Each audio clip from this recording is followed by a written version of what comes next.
La PlayStation a rêvé d'un Metal Gear Solid en l'an 2000, la PlayStation avait une obsession. Mais au lieu de faire de l'infiltration silencieuse, Siphon Filter 2 a choisi fusillade nerveuse, complot absurde et un pistolet laser capable de mettre le feu aux ennemis. Oui, littéralement. Aujourd'hui, je vais répondre à une question. Une vraie question. Siphon Filter 2 est-il un clone raté ou un jeu d'action injustement oublié? Mais pas oublié par tout le monde, dédicace à mon gars Aurélien qui m'a conseillé de faire ce jeu. Force à tous, on commence. Le FPS de la fin des années 90. À la fin des années 90, Metal Gear a révolutionné la narration. Vous le connaissez aujourd'hui sous le nom de Death Stranding, même si c'est une autre licence. Tomb Raider domine l'action-aventure, GoldenEye change le FPS console, et Sony veut sa propre licence d'espionnage. Ben Studio crée Siphon Filter. Le premier épisode cartonne, et aujourd'hui on parle du 2, arrive avec une ambition plus claire, plus grand, plus sombre, plus intense. Le gameplay est brutal, rigide, mais terriblement efficace. Soyons honnêtes, les contrôles ont vieilli. Visée approximative, caméra capricieuse, déplacement rigide. Mais pour l'époque, c'était nerveux, rapide, exigeant. Le jeu mise sur le positionnement, la gestion des munitions, et surtout, le stress constant.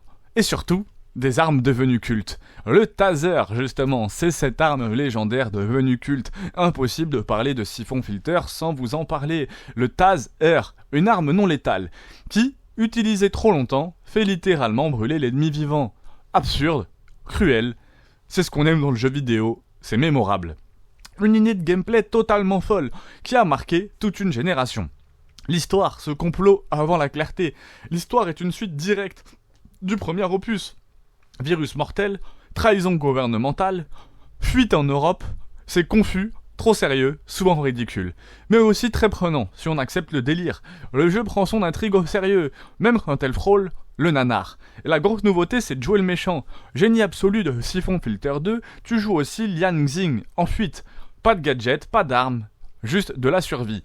Ces séquences changent le rythme, renforcent la narration et donnent un vrai relief à l'histoire. Pour l'époque, c'était carrément audacieux. Comparé aux géants, Metal Gear Solid était plus subtil, mieux écrit mais beaucoup moins nerveux. Tomb Raider, plus fluide mais moins tactique. Siphon Filter 2 joue une autre carte, celle de l'action pure, sans pause.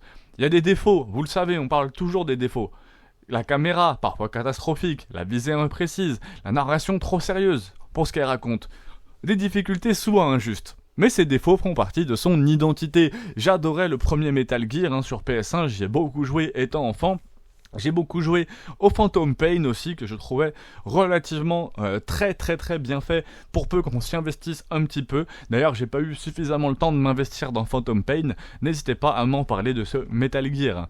Pourquoi est-ce que Siphon Filter 2 reste aussi marquant ? Parce que ça représente son époque, celle où les jeux testaient des idées sans aucun filet de sécurité, pas de patch, pas de mise à jour, pas de guide YouTube, juste toi et tes erreurs. Le clone qui a trouvé sa voie. Siphon Filter 2, c'est pas un chef-d'œuvre intemporel, c'est pas un jeu parfait, c'est même pas un Metal Gear Solid Bis.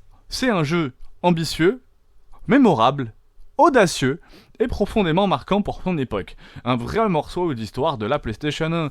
Vraiment, Siphon Filter 2 voulait être Metal Gear Solid. Et c'est devenu quelque chose de bien plus bizarre, mais d'inoubliable.